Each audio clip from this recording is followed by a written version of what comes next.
안녕하세요. 저는 2년 전에 돌싱으로 돌아온 38살 여성입니다. 저는 현재 서울에서 딸을 키우면서 살고 있는데요. 제가 이혼하게 된 계기는 시어머니 때문이었습니다. 어쩌다 친구 소개로 만난 남편을 결혼정년기가 됐다고 덜컥 결혼을 해서는 큰 트라우마를 안게 됐네요.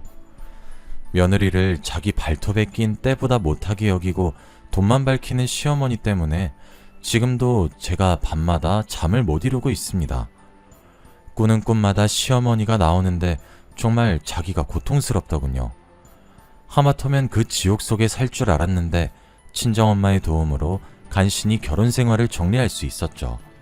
제가 오늘 이 사연을 작성하는 이유는 딱 하나뿐입니다.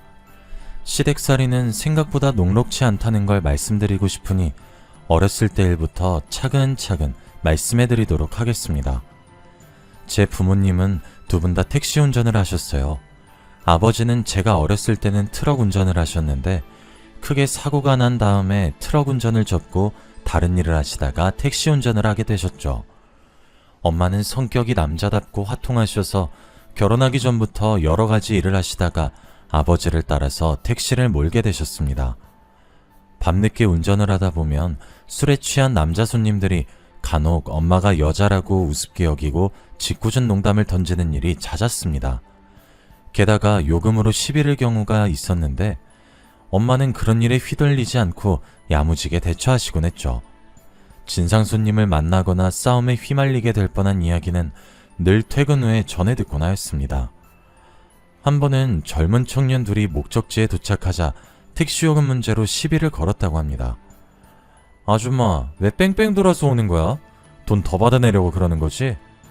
엄마는 어이가 없었지만 웃으면서 대답했죠. 일부러 돌아서 온 게 아니라 안 막히는 길 찾아서 빨리 오려고 그랬던 거예요. 아줌마 말을 어떻게 믿어요? 3,000원 빼고 받아. 청년들은 지폐를 꺼내 엄마한테 던지고 내렸다고 해요. 엄마는 좋게 넘어가려고 했지만 대가리에 피도 안 마른 아들 같은 놈들에게 무시를 당하자 화가 나서 따라내려서 그놈들을 잡았다고 하죠. 야, 이것들이 요금을 떼먹고 도망을 가? 당장 3,000원 내놔. 이 아줌마가 오늘 죽고 싶어서 환장을 했나? 왜 이래? 오냐, 누가 죽는지 한번 보자. 니들 따라와. 엄마는 양손에 두 놈의 멱살을 잡고 공원으로 끌고 가서 주먹질을 했다고 합니다. 다른 사람이 그랬으면 큰일 날 뻔했다고 걱정을 했을 테지만 저희 엄마는 초등학교 때부터 태권도를 시작했고 고등학교 때는 선수로 활동을 했습니다. 덕분에 청년들은 주먹 한 번 쓰지 못하고 묵사발이 되도록 얻어 터졌다고 해요. 엄마의 호탕한 성격은 초등학생 때부터 알고 있었습니다. 저를 괴롭히는 남자애들이 있단 소리를 듣고 엄마가 무작정 학교 교무실로 쳐들어갔거든요. 그리고는 담임선생님에게 애들 교육 똑바로 시키라고 소리를 지르기도 하셨어요. 동네 사람들도 엄마 성격을 알고 있어서 웬만하면 엄마의 성질을 건드리지 않으려고 조심했습니다. 그렇지만 저는 엄마와 전혀 달랐어요. 부끄러움을 많이 타서 남들 앞에 나서는 걸 싫어했고 내성적이고 소심한 성격을 가지고 있었어요. 그래서 진상 손님을 폭행해 경찰서로 오간 적 있는 엄마와 달리 저는 있는 듯 없는 듯 조용히 지내왔죠. 불의를 당하면 못 참고 불같은 성격 탓일까요? 부모님은 밤낮으로 택시를 몰면서 일을 하셨지만 저희 집안 형편은 그렇게 넉넉해지지 않았어요. 예전에 아버지가 2억이 넘는 대형 트럭을 할부로 사셨는데 불과 1년 만에 트럭이 전복되는 큰 사고가 났거든요. 다행히 아버지는 많이 다치지 않았지만 트럭은 심각하게 부서져서 폐차를 해야 했죠. 사고 처리 비용과 할부금은 고스란히 빚으로 남게 되었어요. 그 빚을 아무리 갚아도 끝이 없었죠. 조금 줄어드는가 싶으면 무슨 일이 터져서 또 돈을 쓰는 일이 생겼으니까요. 그래서 저도 열심히 벌어서 생활에 보태야 했어요. 그렇게 6년을 보내자 빚은 거의 사라졌고 약간의 돈도 모을 수 있게 됐는데요. 1년 전에 결혼한 친구가 오랜만에 만나자고 하더군요. 그러더니 절 보자마자 하는 소리가 남자친구 이야기였습니다. 은주야, 너 남자친구 없지? 그래, 내가 모태솔로라고 몇 번 말해. 은주야, 너 내일 모레면 30이야. 설마 독신주의자는 아니지? 남자 만날 생각 있는 거지? 어떻게 만나야 할지 몰라서 그렇지. 나도 연애 한번 해보고 싶다. 내가 괜찮은 사람 소개시켜줄게. 사촌 오빠 친구인데 잘생기고 직업도 괜찮더라.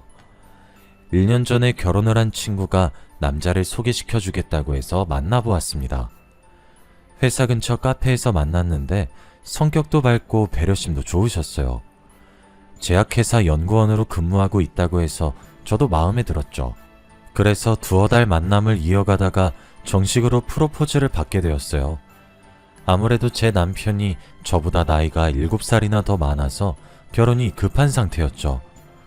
저도 그때는 나이가 차면 누구든 당연히 하는 게 결혼이라고 생각해서 아무 생각 없이 남편의 청혼을 받아들였습니다.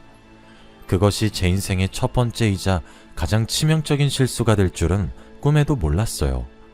시어머니를 뵈러 갔을 때 결혼을 무르자고 하길 그랬어요. 그때부터 느낌이 이상했거든요. 네가 지영이니? 오느라 고생 많았다. 광규한테 들었는데 부모님께서 택시라고 계신다며? 네, 두 분 모두 택시하고 계세요. 시어머니께서는 자신이 잘못 듣길 바라셨나봐요. 웃고 있던 시어머니 얼굴이 확 굳어지더니 실망한 표정이 역력해지셨습니다. 그래, 두 분 다 힘들게 사시는구나. 그래도 집은 있겠지? 아니요, 전세로 살고 있어요. 시어머니는 아예 대놓고 한숨을 쉬고 계셨어요. 그리고 차가운 표정으로 마치 검사가 범인을 취조하듯이 물었어요. 모아둔 돈은 얼마나 있어? 땅이나 주식도 전혀 없는 거야? 모아둔 돈은 없고 얼마 전에 빚만 겨우 다 갚았어요. 그 말을 듣고 시어머니께서 기가 찬다는 표정을 지으시더라고요. 모아둔 돈도 없는데 어떻게 결혼을 하니? 내가 말이 좀 심한 것 같아도 이건 아닌 것 같다. 결혼이 현실이야, 얘. 너는 어쩌자고 준비도 안 된 날 데리고 와서 결혼하겠다는 거니? 시어머니께서 남편에게 타박을 늘어놓으셨지만 남편은 똑부러지게 제 편을 들어주었어요. 내가 모아둔 돈 있으니까 괜찮아. 처가에 돈이 있든 없든 뭐가 중요해. 뭐? 네가 모아둔 돈으로 결혼식 올리고 집도 살 거니? 그럼 나중에 무슨 돈으로 살려고? 엄마도 이제 다 늙어서 돈 벌 수도 없다. 이제 너한테 용돈 받으면서 살아야 할 나이야. 이러다 너한테 덕 볼 게 아니라 죽을 때까지 돈 벌면서 도와줘야겠다. 엄마한테 도와달라고 안 할게. 걱정하지 마. 우리가 얼른 자리 잡아서 엄마 일 안 하게 해줄 거니까 돈 문제 때문에 결혼 반대하지 마. 내가 노력할게. 남편이 시어머니를 잘 타일러서 좋게 넘어가려고 했는데도 시어머니께서 저희 집이 가난하고 보잘것없다고 무시하시더라고요. 혼수를 준비하는데도 사사건건 트집을 잡았어요. 뭐? 여기에서 가구를 보겠다고? 이런 데서 살면 뭐 몇 개월이나 쓰겠니? 이왕 쓸 거면 명품으로 사야지. 하긴 명품이 뭔지도 모르는 네가 돈이 어디 있겠어? 됐다. 혼수고 뭐고 다 그만둬라. 내가 너한테 뭘 바라겠니? 시어머니는 저를 만날 때마다 입버릇처럼 돈도 없는 네가 뭘 하겠어 라는 말을 귀에 못이 박히도록 하셨어요. 자존심이 너무 상해서 당장이라도 파혼해버리고 싶었죠. 시어머니 때문에 남편이랑 여러 번 싸웠지만 남편이 결혼 후에는 이런 일 없을 거라고 붙잡더라고요. 여보, 조금만 참아. 결혼하고 분가해서 살면 엄마하고 마주칠 일은 없을 거야. 남편은 분가해서 살 테니까 걱정 말라고 했고 저도 분가는 기정사실로 받아들이고 조금만 더 참기로 했어요. 그런데 시어머니는 그런 기대를 무참하게 박살내버리더군요. 저한테 말도 안 되는 제안을 하셨거든요. 얘야, 혼수 같은 거 준비하지 말고 3년만 시집살이 해라. 3년만 제대로 하면 필요한 거 다 사주마. 네? 들어와서 살라는 말씀이세요? 그래, 내가 다 해줄 테니까 들어와서 살라고. 왜? 그러긴 싫니? 아니요. 갑자기 그러시니까 저도 놀래서 그랬어요. 없는 형편에 살림살이나 제대로 하겠니? 딱 봐도 내 도움 없으면 살기 힘들겠구먼. 네 친정 생각해서 한 푼이라도 아껴야지. 안 그래? 시어머니께서 이제는 친정을 들 먹였어요. 집을 구해줘도 살림살이를 장만하지도 못할 테니 그냥 시댁에 들어와서 살라는 거였죠. 저를 위해주는 척 자기 옆에 앉혀두고 피가 마를 정도로 달달 볶아대려는 것 같았어요. 그래서 얼른 남편한테 가서 어떻게든 시어머니를 말려보라고 말했습니다. 여보, 어머님이 하는 말 들었어?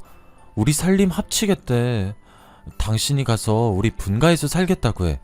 살림살이 같은 건 내가 얼마든지 장만할 수 있어. 알았어. 내가 엄마 설득해볼게. 당신은 신경 쓰지 마.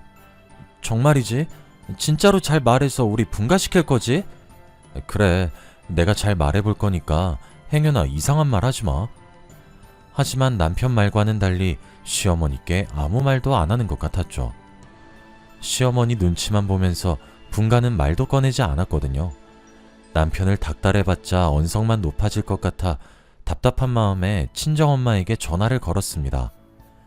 친정엄마도 제 말을 듣고 기분이 나쁘다고 하셨지만 있는 집안 여자들은 원래 그런 법이니 우리가 이해하자고 하셨어요. 안 사돈이 없는 말 하는 것도 아니고 우리가 가진 게 없는 건 사실이잖아. 기분이 나쁘고 화가 나도 참아야지. 괜히 트집 잡히지 마라. 며칠 후에 상견례 할 때 내가 정중하게 분가시켜달라고 말해볼게. 엄마가 잘 말해줄 거라는 생각에 상견례 날만 기다렸습니다. 드디어 상견례 날이 다가오자 묘한 긴장감 속에서 거만하게 굴 시어머니를 생각하니 벌써부터 속이 불편해졌죠. 몇 번이나 심호흡을 하며 예약해놓은 식당으로 가니 시어머니께서 예상 밖의 모습을 보이셨습니다. 친정엄마의 얼굴을 본 시어머니가 얼굴이 하얗게 질리셨거든요. 게다가 저희 엄마도 깜짝 놀란 채 시어머니의 이름을 부르고 계셨습니다. 아니, 너 경미야 아니니? 그래 은미야. 오랜만이다. 정말 세상이 좁구나. 옛날에 우리 친했던 거 기억나니? 이제는 사돈지간이 되고 세상 오래 살고 볼 일이다. 시어머니와 친정엄마가 친구라고 하기에는 너무 어색해 보이더군요. 엄마는 시어머니를 보자마자 몸을 뒤로 젖힌 채 실소를 짓고 있었고 시어머니는 기가 죽어서 고개를 푹 숙이고 엄마의 얼굴을 쳐다보지 못했어요. 거기다가 그동안 시어머니께서 한 짓을 엄마가 직접 이야기하기 시작하니 시어머니가 화들짝 놀라 그런 거 아니라고 부인하고 있더군요. 그런데 경미야, 네가 우리 집에 돈이 없다고 그렇게 무시하고 구박을 했다던데 우리 딸이 오해하고 있었던 거지? 그런 거 아니야. 내가 왜 며느리 될 애를 구박하겠어? 절대 그런 일 없었어. 이번에도 오해한 거였구나. 예전에도 내 친구 왕따 시켰다가 내가 물어보니까 아니라고 했잖아. 그때 소문이 너무 안 좋게 들려서 왕따 시킨 게 맞다고 생각했는데 이번에도 내가 오해한 거였구나. 엄마가 오해라는 단어를 강조하자 시어머니께서 어깨를 움찔거리셨어요. 맞아. 오해한 거야. 내 말투가 워낙 세서 다들 오해하더라고. 며느라, 미안하다. 내가 너무 직설적으로 말하는 편이라 네가 상처받았나 보네. 네? 네, 괜찮습니다. 저 하나도 상처 안 받았어요. 시어머니께서 금방이라도 울음을 터뜨릴 것처럼 완전히 울상이 되셔서 괜찮다고 말할 수밖에 없었습니다. 남편도 시어머니가 겁을 먹으신 모습을 처음 보았는지 의아스러운 표정이었죠. 어색한 침묵이 흐르자 남편이 귓속말로 무슨 일이 있었는지 아냐고 묻더군요. 저는 당연히 예전에 들었던 학창시절 이야기를 이야기하지 못했죠. 아버지께서 엄마가 예전에 일진이었다고 농담을 하셨거든요. 웃으면서 이야기하시길래 저는 당연히 진짜가 아니라고 생각했어요. 지영아, 너네 학교에 아직도 일진 있니? 선배한테 들었어. 그런 애들이랑 말도 안 섞으니까 걱정하지 마. 너네 엄마도 예전에 일진이었는데. 뭐? 엄마가? 제가 깜짝 놀라서 엄마를 쳐다보니까 엄마 얼굴이 빨갛게 달아올라 있더라고요. 당황하셨는지 갑자기 아버지 밥그릇을 툭툭 치더니 잔소리를 하기 시작하셨어요. 밥 먹다가 갑자기 왜 뚱딴지 같은 소리야. 쓸데없는 소리 하지 말고 밥이나 먹어. 엄마, 진짜로 일진이었어? 옛날 애들 삥도 뜯고 다닌 거야? 아유, 삥은 무슨. 난 그런 짓 한 적 없어. 그리고 당신은 왜 다 지난 일을 꺼내고 그래?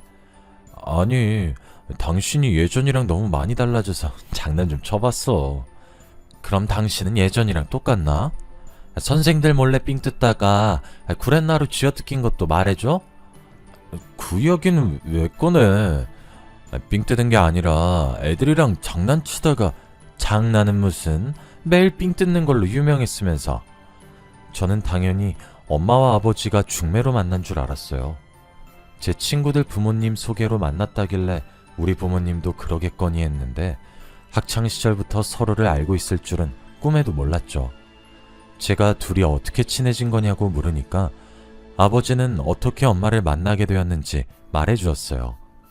엄마와 아버지는 학창시절에 공부는 뒷전이었고 흔히 노는 무리들하고 어울렸다고 합니다. 엄마는 태권도를 계속하면서 자연스럽게 공부랑 담을 쌓았고 아버지는 집안이 넉넉하지 못해서 시장통 뒷골목에서 살았다고 해요. 그러다 보니 집안 사정이 비슷한 또래들끼리 어울려 다니면서 여러 가지 사고를 쳤다고 합니다. 엄마는 체격도 좋았고 태권도로 다져진 실전 기술이 있어서 남자든 여자든 시비가 붙으면 피하는 법이 없었다고 하는데요.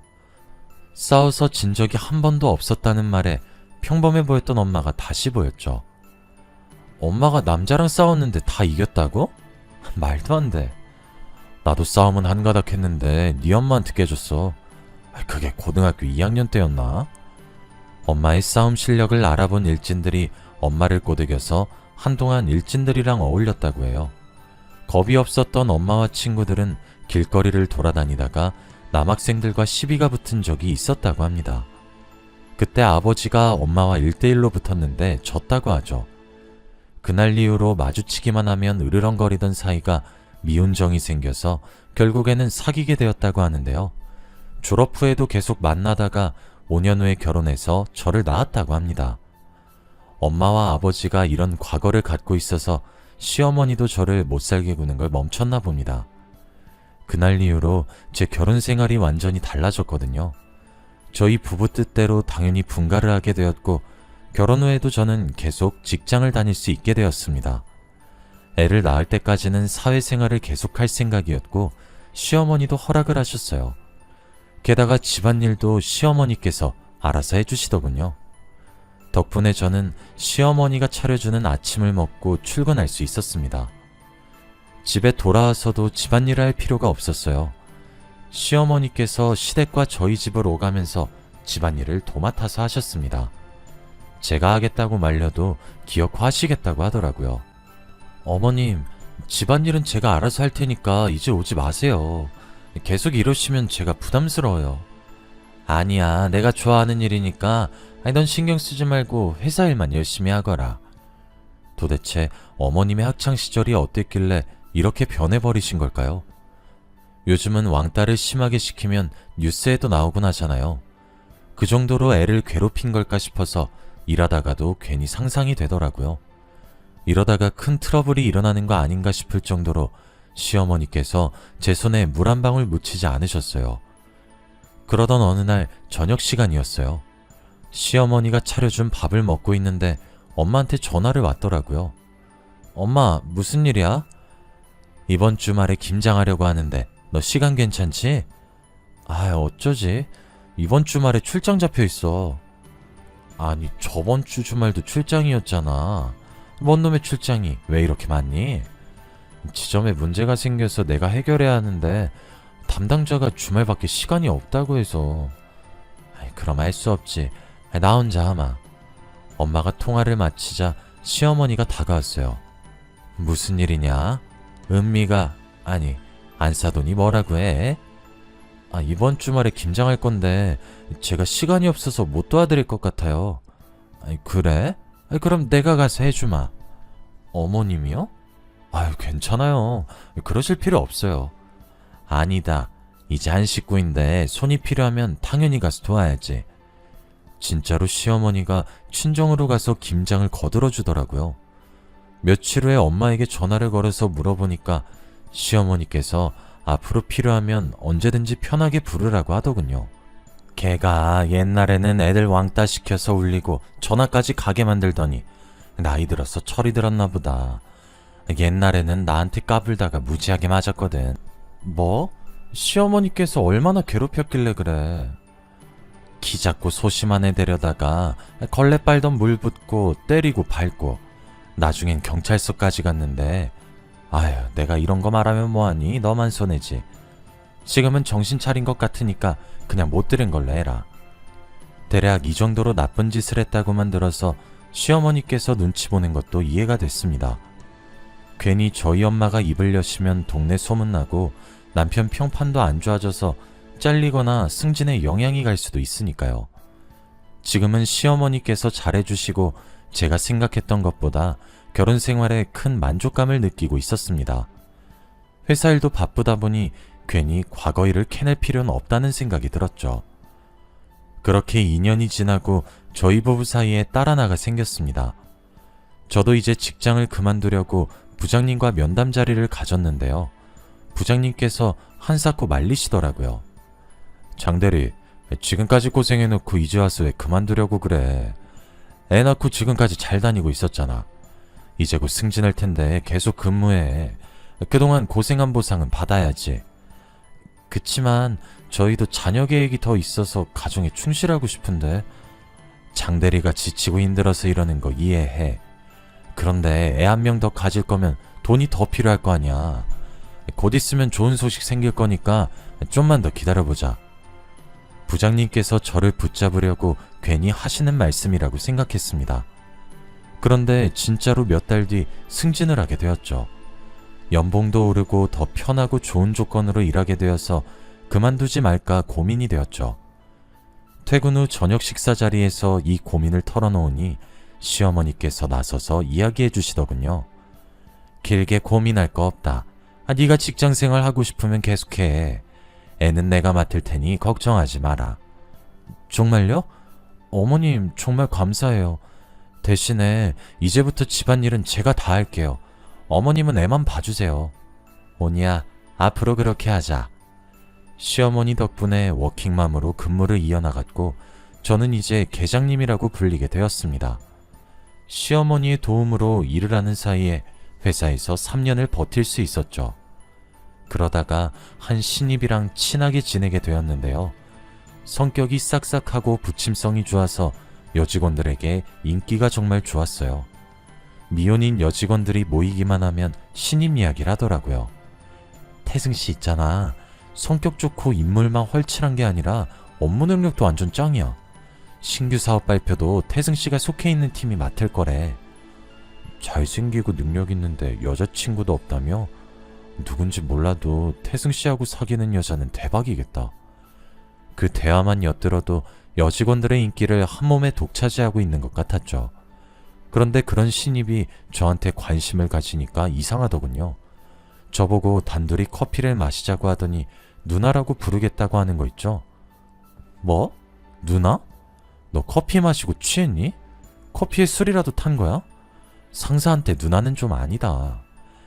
계장님 보니까 어릴 때 죽은 친누나가 생각나서 그래요. 뭐? 친누나? 네, 회사 밖에서만 누나라고 부르면 안 될까요?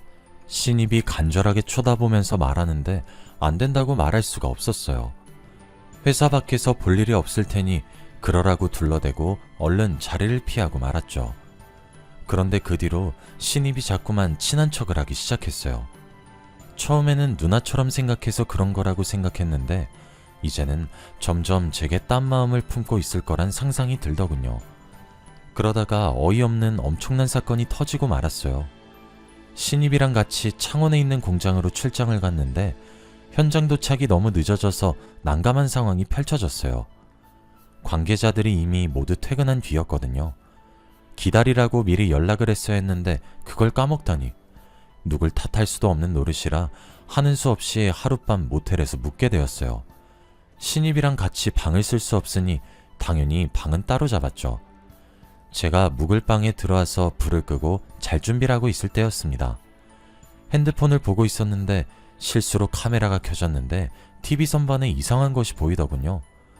혹시나 하는 마음에 불을 켜고 선반이 있는 쪽으로 다가가 보았습니다. 선반에 있는 휴지과 티슈를 뒤져보니 몰래카메라가 있었습니다. 제가 놀라서 옆방에 묵고 있는 신입을 찾았습니다. 그랬더니 신입이 놀라서 방에서 나오더군요. 태승아, 방 안에 몰래카메라 있는 것 같아. 번쩍거리는 게 보여서 뒤져봤는데 이게 있었어. 제가 들고 온 몰래카메라를 보여주니까 신입이 1층으로 내려가 모텔 직원에게 따지자고 했습니다. 그런데 1층으로 내려가니 아무도 없더군요. 아무리 기다려도 오질 않아서 결국 다시 저희가 묵던 호실로 올라갔습니다. 이 모텔에서 늦은 밤을 보내야 한다는 생각에 마음이 불편해지더군요. 몰래카메라가 어딘가에 또 숨겨져 있을 것 같아서 불안한 마음이 들었습니다. 신입도 그런 제 마음을 눈치챘는지 제 손을 끌어당기며 자기가 묵을 호실을 가리켰습니다. 잠자긴 글렀고 그냥 술이나 먹으면서 밤샐까요? 아무리 그래도 출장인데. 에이, 한두 잔은 괜찮잖아요. 공장지대 근처라 술집도 보이지 않으니 그 편이 나을 거란 생각이 들었습니다. 근처에 편의점 하나가 있긴 했지만 파라솔 하나 없었거든요. 이렇게 더운데 밖에서 쪼그려 앉아 먹는 것보다 시원한 에어컨 밑에서 맥주 한잔 하고 싶긴 했습니다. 그래서 신입이랑 같이 편의점에 들려서 술과 안주를 사왔죠. 신입이 묵던 방 안에서 맥주 한 캔만 마시려다가 소주 한 병, 두 병을 더 먹게 되었습니다. 제가 그만 먹겠다는데 신입이 더 마시자며 술을 사오는 탓에 생각보다 취해버렸어요. 신입도 취했는지 갑자기 제 손을 잡더니 저를 그윽하게 쳐다보았습니다. 입을 맞출 것처럼 천천히 다가오길래 서둘러 피해버렸죠. 갑자기 너 왜 그러니? 누나, 나 취했나봐. 뭐? 누나? 너 미쳤어?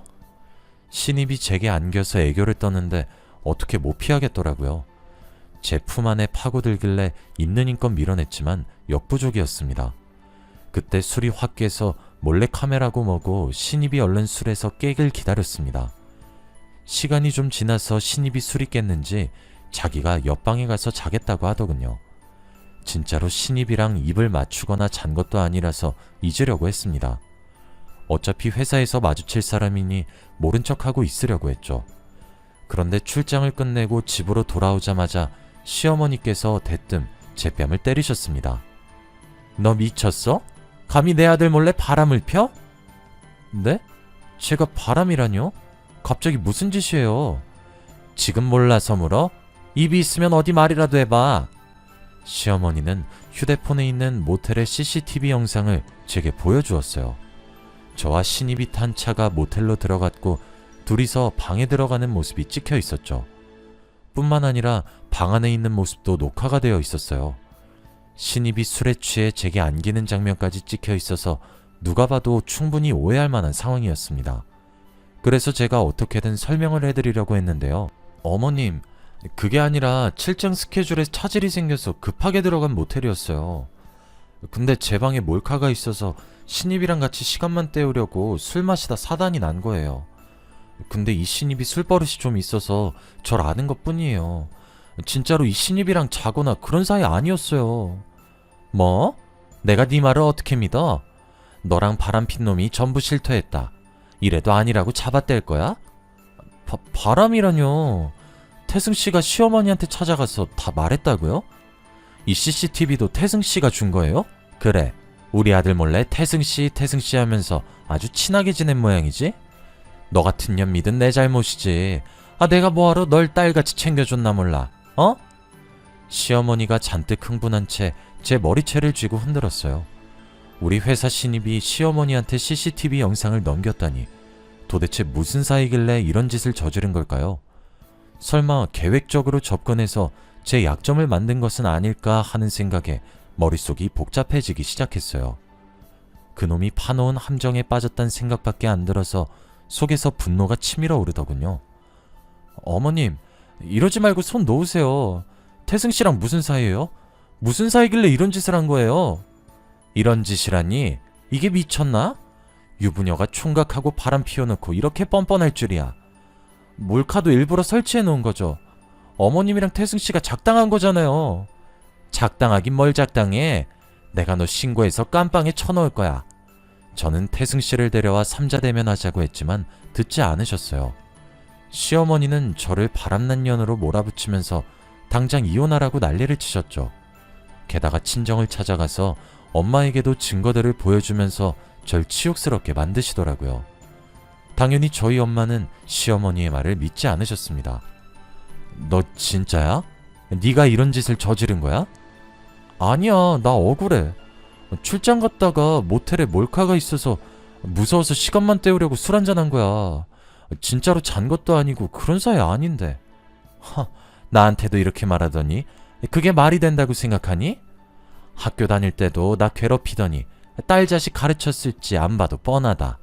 내가 미쳤지. 진작 이 결혼 말렸어야 했는데 결혼시킨 내가 미친 것이다. 엄마 진짜야. 내 말 좀 믿어줘. 어머니께서 CCTV를 어떻게 받으셨겠어? 태승 씨랑 무슨 작당을 한 것 같아. 이제 좀 인정하거라. 어떻게 끝까지 이럴 수 있는 거니? 내가 받은 상처는, 내가 받은 배신감은 어쩌고? 시어머니가 눈물을 흘리면서 슬퍼하시다가 딸애를 어떻게 키운 거냐고 당장 보상해내라고 엄마에게 소리를 질렀어요. 엄마는 제가 하는 말이 타당하다고 못 느끼셨는지 아무 말도 못 하셨습니다. 회사에서 돌아온 남편도 침울한 표정으로 저에게 실망했다고 했습니다. 은주야, 어머니한테 다 들었어. 네가 오해라고 해도 난 아직 너 못 믿을 것 같아. 우리 생각할 시간을 가지자. 잠깐만 네가 친정에 가 있으면 좋겠어. 더 이상 할 말이 없었습니다. 아무리 신입이 편했어도 모텔방 안에서 단둘이 술을 먹은 제 잘못이라는 생각이 들더군요. 그래서 저는 남편 말대로 짐을 싸들고 친정으로 왔습니다. 친정에 도착하니 엄마가 조용히 저를 불러서 속을 털어놓았죠. 은주, 너 왜 그랬어? 네가 정말 바람핀 거였어? 엄마는 네 말 믿어보려고 했는데 믿겨지지가 않는다. 엄마, 정말 아니야. 시어머니가 일부러 그 자식이랑 작당한 것 같단 말이야. 당한 게 있으니까 우리한테 복수하려는 거 아닐까? 차라리 사람 써서 알아보자. 어? 제가 억울함을 토해내니까 엄마가 오히려 분노하셨습니다. 죄책감을 느끼지 못하고 제가 오히려 복수를 하려고 해서 크게 실망하셨나 봅니다. 부들부들 떨면서 폭언을 퍼부으시더군요. 뭐? 사람을 써서 알아보자고? 지금 네 외도 들켰다고 복수한다는 거야? 지금 뭘 잘했다고 입을 놀려? 이제 할 수 없다. 빚을 내서라도 위자료 달라는 대로 주고 갈라서야지. 경미 말대로 내가 딸을 잘못 키운 것 같다.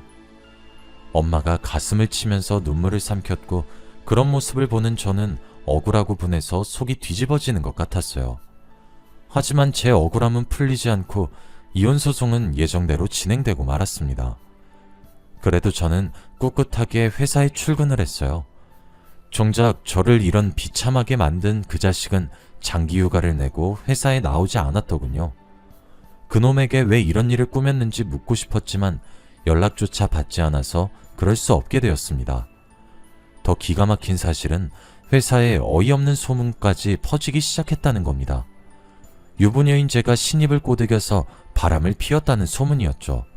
저는 그 인간에게 이용당했는데 소문은 제가 그를 가지고 놀다가 헌신짝처럼 버렸다고 하더군요. 직원들이 저를 보고 벌레 보듯이 해서 순식간에 혼자가 되어버리고 말았습니다. 제가 겨우겨우 회사 생활을 견뎌내고 있는데 부장이 심각한 표정으로 저를 불렀습니다. 정 계장, 소문은 들었어? 간부회의에서 정 계장 문제에 대해서 의논을 했는데 품위유지 위반으로 자진퇴사라는 결과가 나왔어. 그러니까 되도록 빨리 인수인계해서 정리해줘. 알겠지? 따돌림까지는 예상했지만 자진퇴사라뇨. 그 말을 듣는 순간 화장실로 뛰쳐들어가서 눈물을 터뜨렸습니다. 그리고 저는 이틀 뒤에 사직서를 제출하고 회사를 그만두게 되었죠.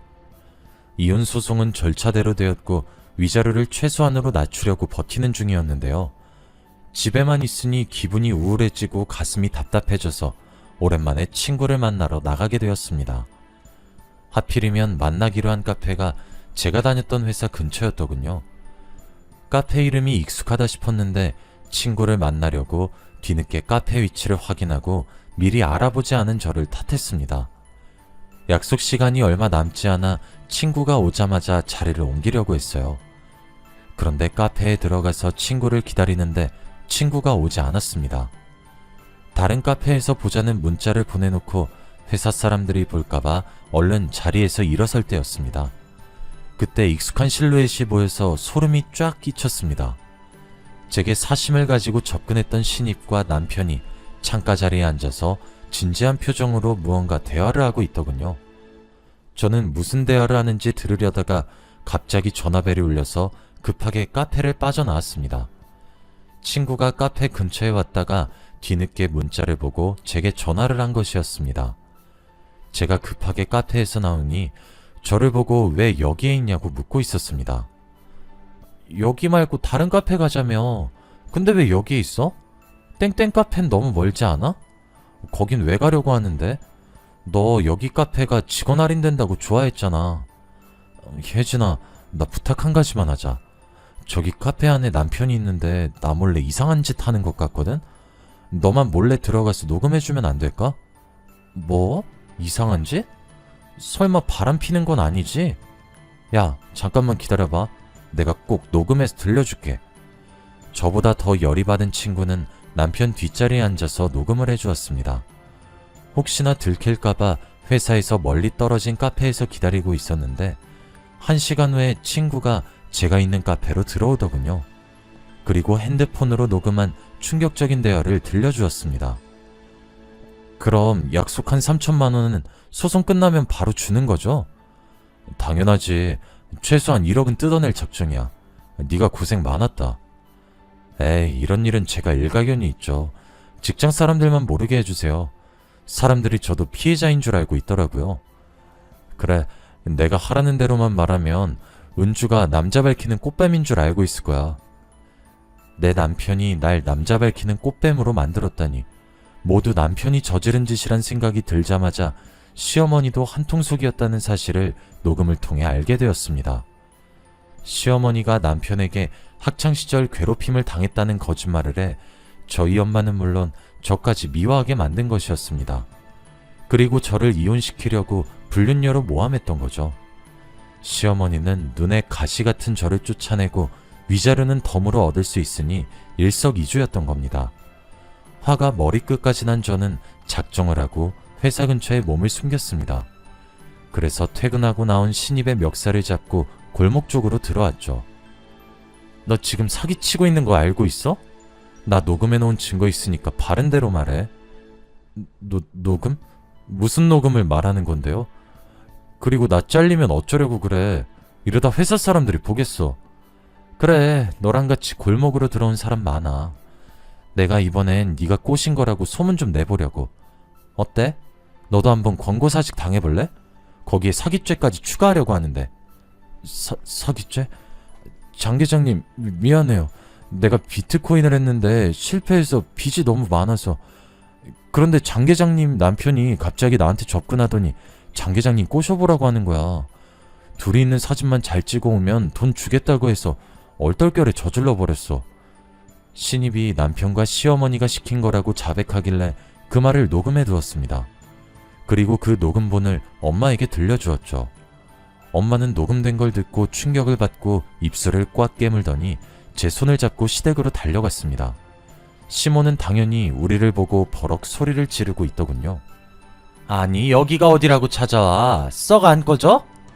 시어머니가 상황 판단을 하지 못하고 소금을 뿌리려고 하길래 엄마가 시어머니의 팔을 강하게 잡아챘습니다.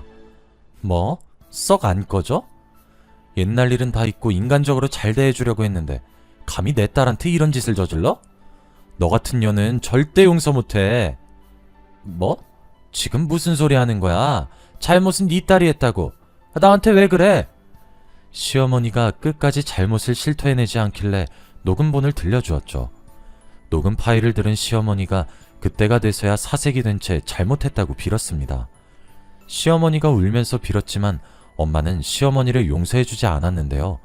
저도 이 일을 용서해줄 수 없었습니다. 남편도 미안하다고 용서를 구하며 앞으로 이런 일이 없을 거라고 했지만 저는 위자료와 더불어 재산분할을 청구하였습니다. 지금은 시어머니를 상대로 정신적 피해 보상까지 요구해서 모두 받아낸 상태인데요. 엄마 말로는 시어머니가 집을 처분할 정도로 전 재산을 토해냈다고 하더군요. 두 모자는 현재 월세방을 전전하는 신세가 되고 말았다고 합니다. 이게 다 오해와 잘못된 복수 방법 때문에 일어난 일이에요. 여러분은 무슨 일이 생기든 간에 상대방을 인격적으로 배려하면서 행복하게 살아가시길 바랍니다.